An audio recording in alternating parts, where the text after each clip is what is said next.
A milestone we can celebrate together, everyone. We made it 100 episodes. Welcome to All Talk, All USL. Talk USL cover the latest scores, news, and developments in the second highest division of the United States men's professional soccer system, the USL Championship. I am your host, as always, Vince Calvano. Happy Monday, August 10th, middle of August, the middle of our project that we've been going on since March of 2024. We have made it, everyone, 100 episodes. A big thank you. I'm going to start off the episode talking just a little bit, boasting a little bit about this nice achievement and kind of what I wrote already. I'm going to put a post on social as well celebrating it, so be on the lookout for that across everywhere. I mean, Instagram being one of the main ones for sure. So we've made it, man. Most podcasts do not make it to 100 episodes. The number around 5%. That's from podnews.net. And the reason, I think, is, well, consistency is hard, especially when no one is forcing you to show up. And this week we reached 100 episodes. We started back in March 2024. I was just wrapping my head around it, something creative that I wanted to do. I wanted creative control over content and content that I would care about. And that's for sure soccer. After, growing up, being a fanatic, playing it nonstop, playing college soccer in two divisions across New York and New Jersey for all 4 years as well. And you become more obsessed with it. You enjoy watching it more. You actually learn more about it as you get older too, as I approach my 30s here, being 29 years old. And it was like just in the shower when I was thinking, I'm like, well, what about the USL? What about second division? What about maybe third division? Something like that, because it's already saturated, MLS and other things. And I want to be one talking about leagues where other professionals are talking about it, because no one would listen to them. You know what I mean? So I started with a bit more niche, second division soccer in the United States, the USL Championship. And now it's become something that's been part of my life every week for nearly 3 years, from March to November. And I think the biggest lesson is simple, and this is going to apply to everyone out there that have, doing something. Finding your passion is one thing. Feeding it is another. And some weeks, recording, it felt like something I get to do. I get to record. I get to look into the story. I get to do these highlights. And then other weeks, after whatever, work, life, travel, stress, you're tired, it's like something you have to do. But showing up anyway made all the difference. Over 100 episodes of spending, several hours a week, from anywhere from like 4 to 10 hours, especially much longer at the beginning when you're trying to figure it out. Now it's been more easy because you flex that muscle a lot more, but researching matches, shaping notes, recording, editing, publishing, clipping, posting, man, oh man, and doing it all again the next week. And I think year 3 this year has become a real turning point. The numbers, analytics-wise, it consistently goes up every year we start, which is really great. And this year we started with something that I've been wanting to do, but I was just waiting for the right moment, the right person. And back in March, we had it, right? We had someone I knew of who had just entered the ranks of USL Championship. I knew that would happen. My soccer network back home, it runs quite deep if I really wanted to. Players that I've played with in the past, players that maybe I know someone who knows someone who plays, easy money. And it happened. Kieran Dalton from Rutgers going to Monterey Bay, signing his first professional contract. We got him on as a guest. And then from there, I knew exactly what was needed. And then it gets even better. An agency from California reaches out who represent Brooklyn FC. And they want to set up an interview with the player. And we get Thomas Van Kazel, a veteran who's been in the league for many years, close to a decade. You know what I mean? And it was just one of those moments to remind me consistency can create opportunities you never could have predicted when you started. And I think the biggest reward of them all has been the listeners, the DMs, the emails, the people that tell me that their show is part of their weekly routine. Matt from Scotland, Robert from Detroit, Christian, who's big New Mexico fan, Jake from Las Vegas. I mean, the line can go on. I'm always sticking to you guys for sure. And I love reaching out when we can and just having the chance to keep talking. It's always appreciate the fact that you guys are still listening. I always see it in my analytics, so thank you for that. To the people who helped the show grow, and a guy who just reached out from the agency. and to the players who trusted this little independent podcast with their time. It's a valuable resource, more valuable than money, is time. Thomas von Kazel, when we interviewed him for Brooklyn, he had his newborn baby, in the background. And it's just like, damn, this guy's giving me his time. I got to make sure this is really clean. And I do a lot of research. Kieran, the same thing. There's no proof of interviews yet, and you're not sure what you're really getting into. And then it turns out to be a great conversation and a person that I can still keep in touch and who's even getting more minutes now in the league, played this past weekend against New Mexico and so forth, right? So small reminders that something I can, record from my side of the world here in Central Europe, actually reaching someone else, adding something to your weekly routines. Podcasts are so much that, and proof that consistency pays off. Don't ignore your passion as well. Feed it. I don't know what it is. If you're passionate about cutting grass or watches or being a good dad, or spending quality time with your children, if that's something you're really passionate about, well, feed it. Find out new ways to do it or make it more of a priority in your life, because it'll make you proud one day. I guarantee it. I guarantee it. So that's how we're starting up 6 minutes in. I don't like talking too much about stuff or boasting too much about myself, but it's really cool to make 100 episodes, and cheers for the next 100. And a big shout out to also my partner in life, who's been very supportive of me so far, who I always think back, like when I came up with the idea, she was very supportive of it. We had a nice champagne that night to celebrate, and then it's just like one of those memories you kind of keep replaying in your head at times when you feel like you don't need to do it, but someone believes in you out there. And also for, putting up with it too. It takes away from our Sundays, takes away from time spent together. And also on vacation. I was in Greece, not too long ago, and I had to record. I was in the hotel room recording for the podcast to keep it going. So it can get in the way sometimes, but we're understanding of that, and that's it. We move forward, and we've been loving it. So thank you, everyone. Big thank you. You can always reach me anywhere, by the way, on DMs at TalkUSL across most social platforms. Going to be using a little bit more Blue Sky. I'm on Threads now, but you have Instagram. If not, just email me at talkuslchampionship@gmail.com. And if you haven't given a review for the podcast yet on your preferred podcast listening platform, well, do so. Whether it's 1-star, 2-star, 3-star, 4-star, 5-star, whatever it is. If you want to write something down, go for it. Very appreciative of anyone who takes their time to give their thoughts. And we'll keep making the world go round here with that. All right, things to talk about today. A lot of games to go on. And we're back with the Prinx Tires quarterfinal this week, too. So we'll do a preview there, start things off there. We also have something regarding that on the trial football video support that will be part of the quarterfinals upcoming. And then we have midweek fixtures to talk about and really good matches to talk about. OC versus Tampa, Louisville City versus San Antonio. We had a rematch, the final of 2024 USL Championship. That was Rhode Island versus Colorado this past weekend. So some good matches. And let's see where things are on the league table. Even with those that have like lead clean sheets, let's take a look at lead goal scorers, take a look at. So let's get into it.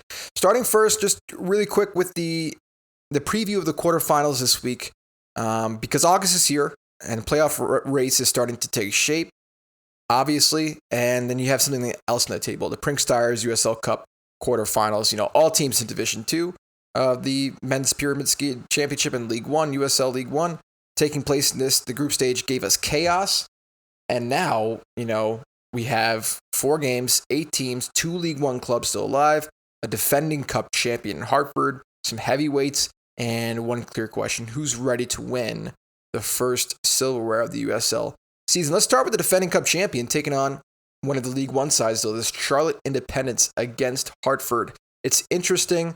Charlotte are just not a fun League 1 story. They backed it up in group play. They went unbeaten, took penalty shootout wins against Pittsburgh and Charleston.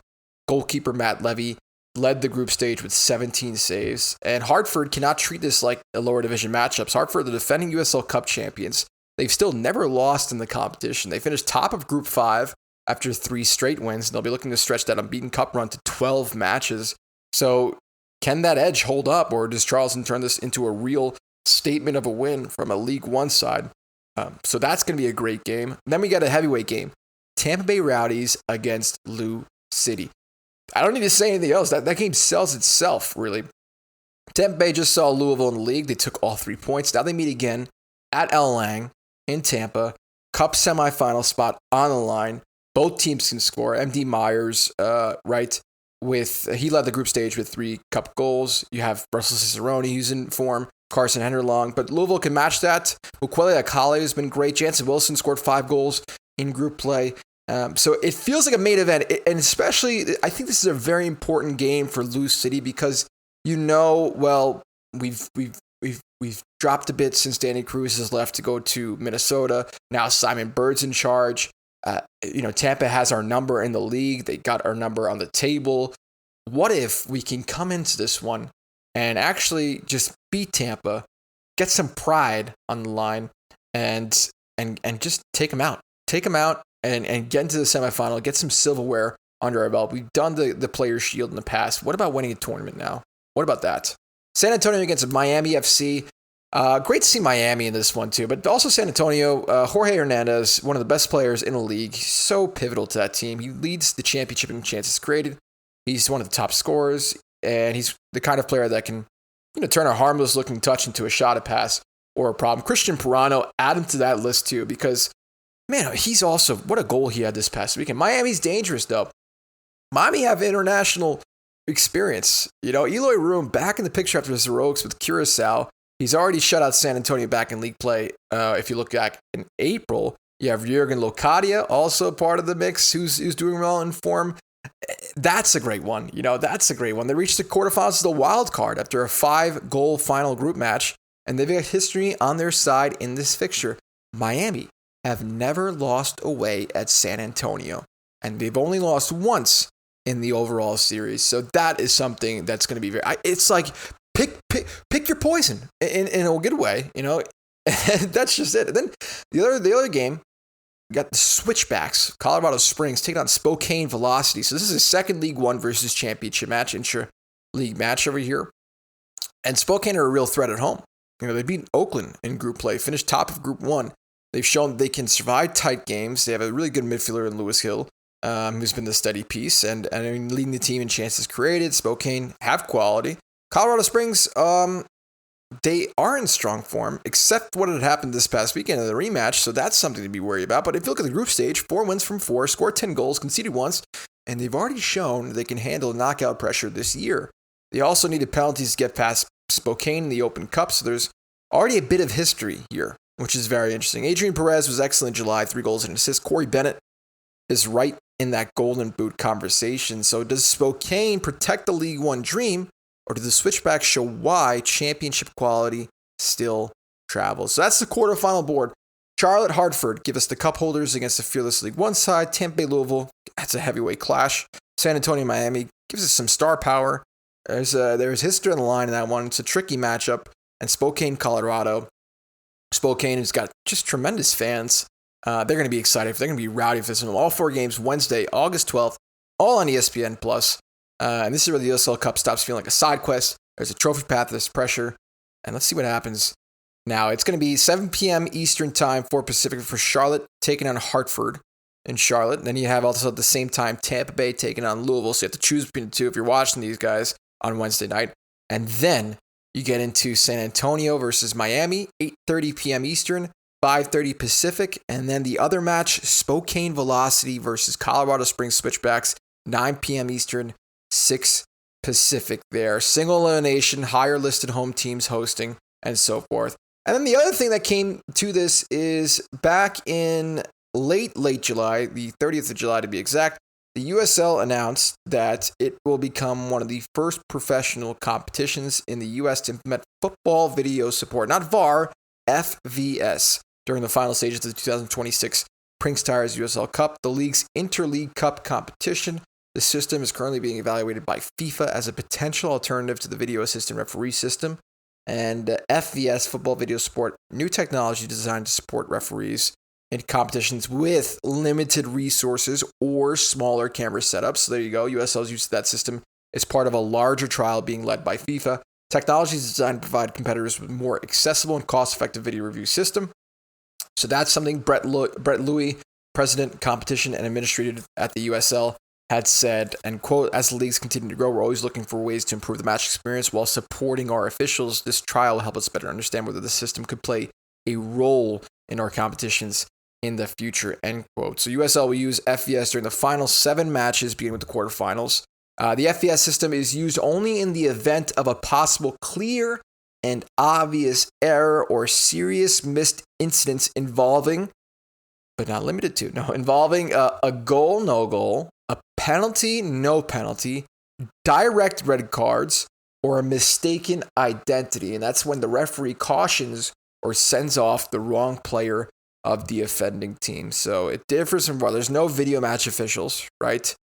But after a goal has been scored, the fourth official will check the footage on the monitor and inform the referee if it's clear and obvious offense was committed by the attacking team. If the decision is factual, the referee will then review the incident and make the final decision. And then for all other incidents, only team's head coach may request a review, and the request must be made following an incident during the trial phase. Each team will be able to make 2 requests per match. If the referee overturns the original decision, the team retains its review request. So following the trial, we'll evaluate the results, and we'll see how this goes. I'm sure we will get a moment, without a doubt, without a shadow of a doubt, in these opening 4 matches here with the FBS system. I guarantee you there will be some moment that is controversial. Be on the lookout for that. If I had to choose a match to watch here, I probably go with, I go with Tampa versus Louisville, then Spokane versus Colorado, then Hartford and Charlotte, then San Antonio, Miami. Maybe I changed that up. I can really go either way, but that's kind of what I would think. Just kind of looking at it from here. That's that. Let's see what happens. All right, midweek fixtures. Birmingham. This was not a midweek fixture, but it was from last time around. And also, do I have the goal of the week? I had the goal of the week. One second for the goal of the week. Sometimes I get lost in my notes. All right, so goal of the week for week 22 last time around goes to Russell Cicerone for Tampa. That was in the match against Louisville City, the first of 2 second-half goals for Cicerone, 5 for the Rowdies. Came from a beautiful feat from Luis Perez. And in stride, Cicerone deposited a goal that kickstarted an absurd second half for Tampa and then an unforgettable 9-goal triller of a win. So that rematch is happening. It's happening, man. It's happening in the quarterfinals. I don't think it'll be as much goals, but it's going to be interesting. And second place went to Logan Dorsey of SC Tulsa. That was a really nice goal. Surrounded by 4 rounds, 24-year-old launched a 13th-minute goal while he approached the box, and that proved to be the decisive moment as they won 1-0. All right, so back to midweek fixtures as well as the last week fixture. We didn't cover Birmingham versus Rhode Island because we recorded on a Sunday last week. That took place Sunday night.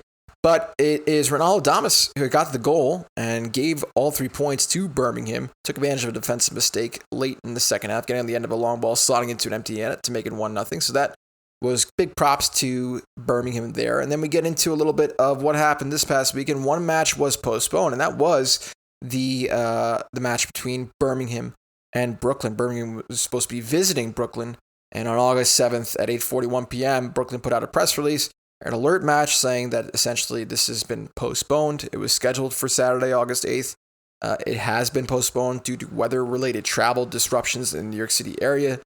So the rescheduled date for the match announced soon. All tickets purchased for the postponed match will remain valid for the rescheduled date. Fans also can exchange their tickets for any remaining Brooklyn FC regular season home match to the end of the 2026 season. So there you go. That's subject to availability, but there you go. And it was a lot of rain going on on the 7th of August. Talking to my brothers back home, they're like, yes, it's a lot of rain. El Paso took on Monterey Bay midweek on Wednesday, August 5th. And this one was, I'd say, relatively straightforward. El Paso on the attack created several opportunities. They couldn't capitalize. It was Alex Mendez who did break through for Locomotive in the 30th minute after finding himself through on goal, launching one past Jackson for Monterey. Locomotive continued to push for his second goal throughout the match, including a shot from Gabby Torres that rattled off the crossbar. Jackson to be subbed off at halftime. Kieran Dalton came on for Monterey Bay, and he even proceeded to start this past weekend against New Mexico. But the host ultimately set up for a 1-goal victory in this one. 17 shots for El Paso compared just to 6 of Monterey Bay. So El Paso getting the win. And with that win, El Paso is now informed. They got back-to-back home wins for the first time this season, first time since May 2025. And also with that win, I might be looking at that. That's actually from tonight's 2-0 win. So back-to-back home win, excuse me. I'm talking about the other game. I think I got my wires crossed there. Apologize. It's a heat wave over here too, so I'm a little bit of getting used to it. So Alex Mendes' match-winning strike was his 6th goal of the season and his first since, when was his last one? Since Locomotive's 2-1 road win over Las Vegas Lights on the 4th of July. Tulsa took on Sacramento.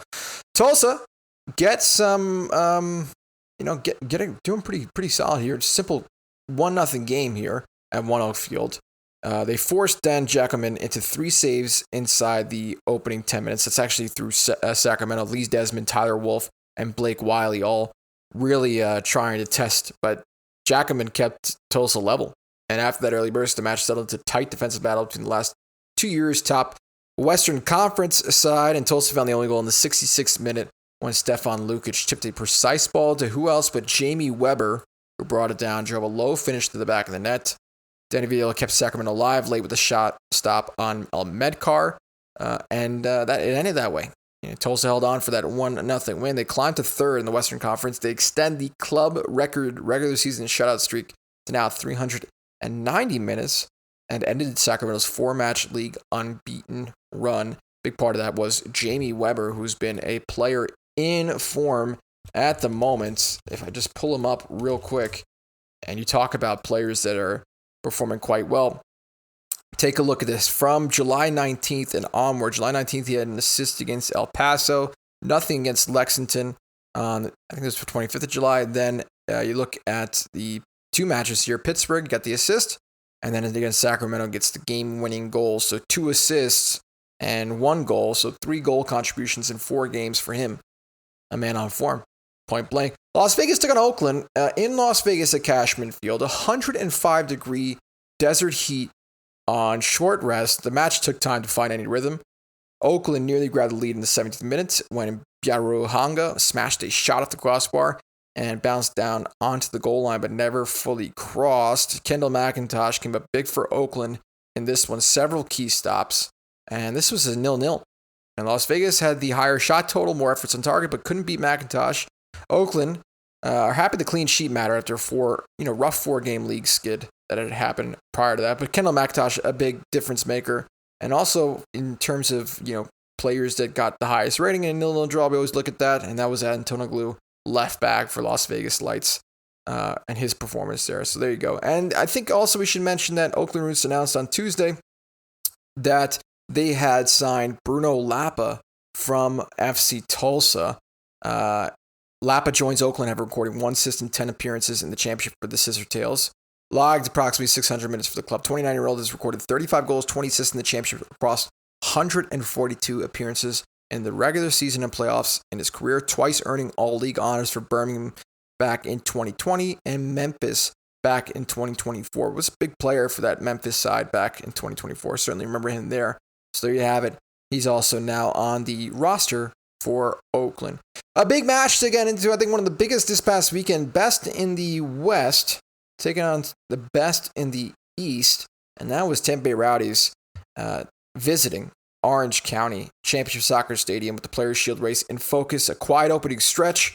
And the visitors found the opener from the spot. In the 24th minute, Lewis Hilton was ruled out to have been fouled by Marinch inside the area, but MD Myers stepped up to bury the penalty in the top left corner. OC had a couple of set pieces looks before the hour mark.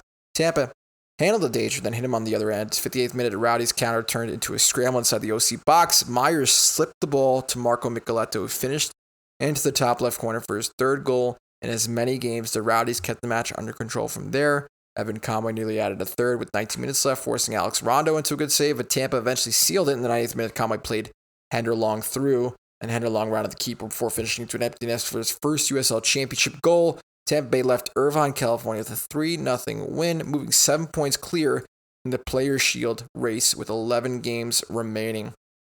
So there you have it right there. MD Myers looking good in this one. Marco Micheletto stayed hot with his 3rd goal in as many games too. You want to talk about a player in form. He's been absolutely tearing it up right now for Tampa. And I think this is a major step towards Players' Shield race. I really think so. And I'm going to put that into the certainly the title of this episode. Is the Players' Shield already determined? Maybe something like that, because I think it could be. It feels like a major step. Winning away at OC, keeping a clean sheet. They have points ahead. Now they get a little quarterfinal match will it run them off the track? We'll find out. But Carson Anderlon, good for him, scoring his first USL championship goal. And Tampa Bay Rowdies now have, as we said, 11 regular season games remaining with 7-point advantage for the Players' Shield. Louisville versus San Antonio was the other big matchup. If it was OC versus Tampa, then the next big one would probably be certainly Louisville City taking on San Antonio. And this was a jam-packed season-night crowd of 12,358 in Lynn Family Stadium. 12th-minute race, Serrano played a perfectly timed ball behind the San Antonio back line. Akale cushioned it with his finish, his left foot, beating Bicciaroni to give Louisville City the early lead. And then San Antonio, they got back into it. It took them a little bit, but they kept the ball high up the field. They finished the night with about 66% possession. The visitors did push after halftime, the 80th minute approximately. It was Jorge Hernandez finding Christian Pirano. We talked about these two guys. Near the top of the box, Pirano used a sharp fake to freeze the defense. Really nice. Probably going to be goal of the week. Then curled a left-footed finish past Hugo Freud. Kept the thing stuck to his foot like glue. It was really, really impressive. So Louisville City responds better, but Pirano's late quality earns San Antonio a road point. Akale gave Louisville the early lift, and he opened the scoring. It was his third league goal of the season, and he's now started 6 of his last 7 league appearances. Pirano's 78th minute equalizer, also quite big. He has now scored in 3 straight matches, similar to Micheletto from Tampa, with 4 goals in his last 3 games. Tied for the lead team with 5 at the moment. There you have it. Was this a Louisville City win? You can say that, but also it's a strong in San Antonio road point. I think, for the spoils to be split here, that's fine. Alex Crognali that night made his 200th USL Championship regular season appearance for San Antonio. So congrats to him. San Antonio do have now a scoring streak of 4 straight matches. They're unbeaten in 6 of its last 7, and unbeaten in its last 3 road matches. So look at that form. Louisville City, I think he should be proud. Simon Bird was also proud. He, head coach for Louisville, said, work rate collecting this. It was better response after San Antonio equalized than it did in its previous week's loss to Tampa Bay. That's a tough schedule to go from Tampa to San Antonio. Not easy. And Lamosa obviously just praising Pirano and Jorge Hernandez. Those guys around the box are lethal there. Lexington taking on Phoenix. Lexington in this one, 6 shots on target compared to Phoenix's 0 shots on target. But it took some time to break down a stubborn Phoenix side. And it happened in the 63rd minute when Rodriguez drove forward, combined neatly with Blaine Ferry, smashed home from top of the box after Ferry's clever back heel freed him into space, and Lexington protected the lead. And then you also had an 85th minute for Biasi, a red card on Phoenix side of things. It does not help. But Rodriguez delivered the decisive moment, scoring in the 63rd minute, power finish, and second goal in as many matches, his 3rd of the season. So you're seeing a bit of a trend here between these guys. So far. And then we had a nice solid 2024 rematch of the USL Championship final. Rhode Island getting its revenge as Sukata was the one shining in this win over Colorado. It was open and competitive for most of the night on Saturday, with both teams clearing efforts off the line. Koke Vegas made several important saves. Ryan finally found the opener in the 70th minute when Yutaro Sukata buried the rebound from his own block shot on his first home start. Then in stoppage time, substitute Leo Alfonso forced the turnover from goalkeeper Colin Schuller. And when the ball falls to J.J. Williams, he's not going to miss a chance for that. So he seals the result, capitalizes from the mistake. And Sukata's goal was a major moment, becoming only the second Rhode Island player to score on his Centerville Bank Stadium debut. So there you go. That's pretty cool. So solid stuff for him. And Rhode Island is starting to look like a legitimate playoff threat again. 3 wins, 4 games, 7 straight unbeaten at home. More stable defense. They can survive difficult moments. They can stay composed. And they punished Colorado here and got that revenge that they were searching for sure. Big time. Very much big time there. Loudoun taking on Charleston. Loudoun almost took a lead here in the 4th minute at Segra Field. And it was Abuka who drove forward. He hit the left post. And the host kept creating some of the better looks. Santos went close. Eddie Davis III forced Zamudio into a strong save early in the second half. Charleston then just regrouped after halftime, and Akpununu goal line clearance on Richie Amon's follow-up, then found the winner in the 64th minute. Douglas Martinez Jr. delivered a low cross, top of the 6-yard box. Substitute Langston Blackstock finished first time, and they got the win. And Joey Akpononu's made the night's biggest defensive play with that goal line clearance. Backed it up 7 clearances, 7 recoveries, 80 completed passes from 83 attempts. So you have it. Charleston visit not so far to Loudoun, and boom, they walk away with the 3 points. Another 1-0 game was Miami taking on Las Vegas. Las Vegas finding the decisive moment here at Pitbull Stadium in the 34th minute. Manuel Arteaga created space on the left side of the area, fired a low finish to the right corner for his first goal of the season. Can't believe it took him this long to get it. Miami had chances before and after, but couldn't really capitalize. I think they found something almost with Gerald Diaz, who lifted a chance over Lanfear, but Ben Ofemu clearing it quite close to the line there. And Lanfear then came up with another big stop on Calfo's flicked header to protect that lead. So there you go. Miami did have better shot volume, leading 16-10 overall, 63 in shots on target. But it's Charlie Lanfear the difference for Las Vegas, posting a 5-save shutout with 1 high claim, 2 punch clearances as well. Pittsburgh took on Sacramento at FNB Stadium. Sacramento, the best look first, we should say. Mayele Malongo's looping header was saved by Capuzano. Pittsburgh answered before halftime through Trevor Amon, whose header was stopped by Vitiello. And then both sides did have chances to steal it. Malongo clipped the outside of the post. Dikwa headed wide from close range. And Memo Rodriguez went close twice for Sacramento, including a stoppage time effort that was saved by Campuzano. And this one, stays 0-0. Campuzano keeps Sacramento out as Hounds and Republic split the points. Pittsburgh are in the clean sheet here, which is nice. I mean, both sides really getting the clean sheet. But Sacramento responded well after its midweek loss in Tulsa, and also finished week 23 without a goal across 2 matches. That's they need to get back on the scoring charts for sure. Tulsa taking on Detroit. Detroit had the clearer look at One Oak Field. Colby Hernandez Foster free kick forced Jackman into an early save before Abdoulaye Diop sent the rebound over the bar. The match turned, though, 6 minutes in the second half, and Lamar Batista slipped, allowing Darren Smith to finish Aiden Stanley's early sweeping cross from the left. Tulsa pushed late, couldn't find an equalizer. Almost did, though, through Sangwa. Herrera made that save, and Smith's 12th goal of the season moved him back into the USL Championship Golden Boot lead. That's the big one there. El Paso took on Oakland at Southwest University Park, and man, oh man, El Paso are starting to become a team in form. And they took a lead in the 9th minute when Brian Farkarloon's low cross found Rubio Rubin at the top of the 6-yard box for a first-time finish. Roots struggled to get going before halftime, and Oakland improved after the break. Florian Velo, Julian Bravo, Tucker Lepley, Biaruhanga. Bravo rattled the crossbar. Lepley was denied by a crucial Dolenmeyer goal line clearance. El Paso would hold on for the 1-0 win, moving to the top 5 of the Western Conference. There you go, just in terms of showcasing the form. And El Paso struck early again, continuing the league best trend with 6 goals inside the opening 15 minutes and 17 first half goals this season. So there you go. And it was Arturo Ortiz who anchored El Paso's shutout. He won 4 of his 5 duels, 7 clearances, 4 interceptions, 7 recoveries. His work rate at center back definitely helped Locomotive survive Oakland's second half push. And then the final game to talk about was the Monterey Bay game against New Mexico. This was a 7-goal thriller, but it was close for most of it. And New Mexico struck first through Valentin Noel in transition play in the 6th minute. Really nicely finished.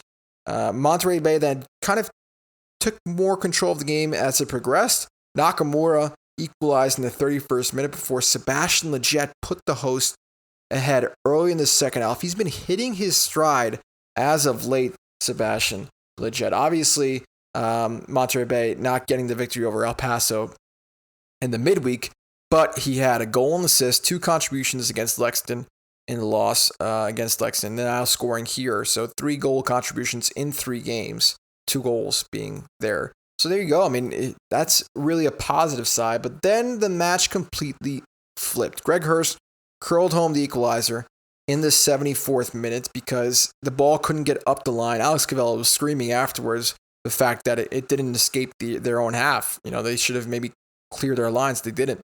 And then Noel restored New Mexico's lead 3 minutes later from long-range deflection. United then piled on 2 through Dayon Harris and Neil Reed-Stevens. So 4 goals in the final 16 minutes turned a 2-1 deficit into a 5-2 win. Monterey Bay did control long stretches. I mean, hey, Sebastian Lletget also back into form. But I think just defense structure collapsed. And I think it's just not enough reps with holding a lead that late on to a game. especially in New Mexico side, who have no problem being ruthless, especially in that final chapter of the match. So 5 goals from 7 shots on target. And that victory moves United to within 4 points of the Western Conference lead there. Valentin Noel playing really well here. 2 goals, 1 assist, including the 77th-minute strike that put New Mexico back in front. So it took the lead for New Mexico and then took the lead again for New Mexico in the same game. But Sebastian Lletget, one of his strongest performances, is joining the club. He repeatedly threatened, too, before scoring Monterey Bay's second, and a really nice free kick, too. Work ultimately undone by a late collapse. So it hurts, definitely. They never recovered emotionally or structurally from Hurst's equalizer.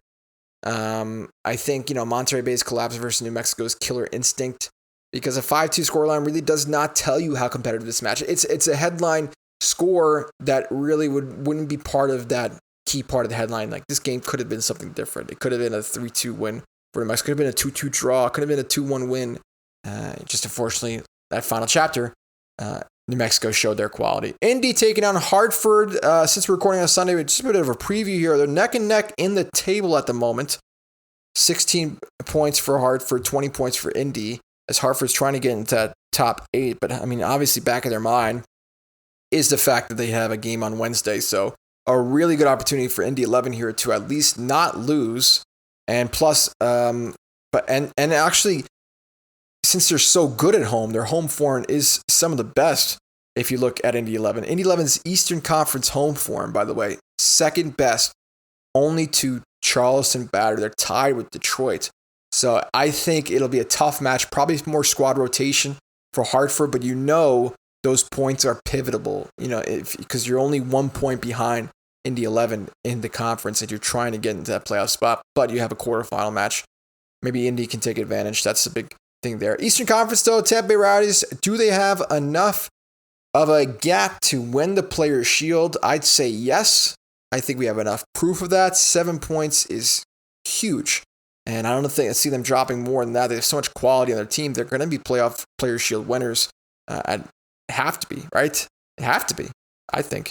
Well, time will tell for sure. They have 41 points from 19 matches played, leading the Eastern Conference, as well as leading the entire USL Championship table. Behind them, though, in the Eastern Conference, from 8 points is Charleston with 33, Detroit in third with 31, Louisville in fourth with 28, Pittsburgh in fifth with 27th, Rhode Island in sixth with 25, Miami in seventh with 22, Indy in that eighth playoff spot, very pivotal. 21 points is the magic number in the East.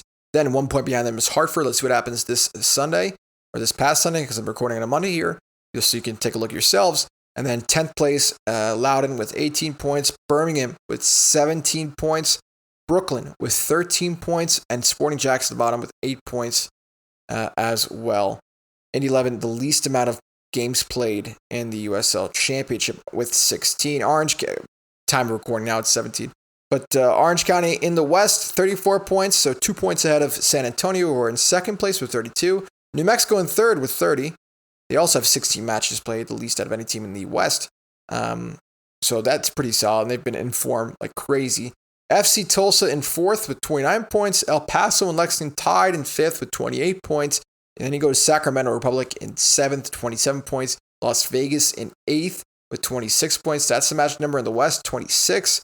And then ninth place, Colorado Springs Switchbacks with 25. Oakland in 10th with 22 points.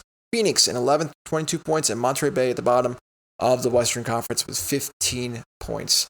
So there you go. And then this upcoming week, besides what we talked about Prinx Tires, when we get back to the championship on Saturday, August 15th, 7 p.m. Eastern, 4 Pacific, 4 games taking place at that time. Pittsburgh hosts Charleston, Detroit hosts Loudoun, Sporting Jacks are back in action hosting Indy, and Hartford hosts Miami.